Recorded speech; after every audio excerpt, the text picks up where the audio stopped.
What are your thoughts on training camp, and how was it to train not only with but in Nashville? Well, it was good. I think it's very important not only for us as coaches, but our players to gain that experience of lining up and playing with and against the players they have up there, especially the young guys coming in. And what it does for them is it gives them a head start coming into here to our training camp and heading into the season. And I thought both training camps were very successful. I thought there's always a few surprises in training camp. There was that. There's always a couple of disappointments, and there's that too. But certainly from our standpoint, since our training camp started last Wednesday, I've been very happy with our guys. I was very happy with the free agent guys that we brought in here. They were in a very good condition. And what they did for me is they left a real good impression, and they left me with a group of guys that I know that I can call up anytime I need to when we get short of numbers here. It's never easy to make final cuts. When you had to make final cuts, is it more difficult on this level when you don't know who the Predators are going to be sending down?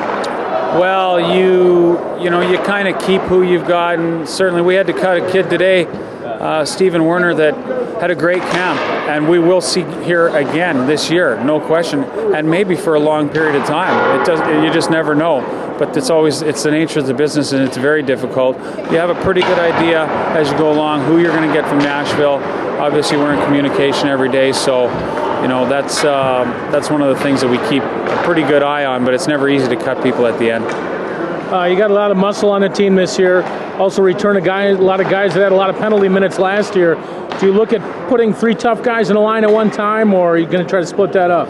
Well, the thing about the toughness that we have is that, first of all, we have a young team, so it's going to give our young players a little bit more confidence going into buildings, especially starting this weekend on the road, and 4 out of 5 on the road as we go here to start the season.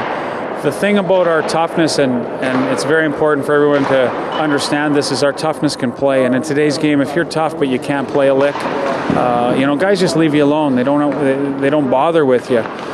Toughness is fighting, but it's also making a positive impact in the game on one level or another, whether that be scoring a goal or hitting some of their top players and bringing things to you in terms of that type of an impact. So I think we have players that can do that, and I'm excited about those guys and about their abilities to play the game, not only fight.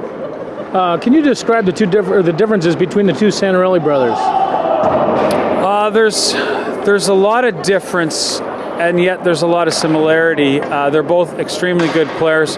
Mike Santorelli is a very fast player. Mark Santorelli doesn't skate as well as his brother.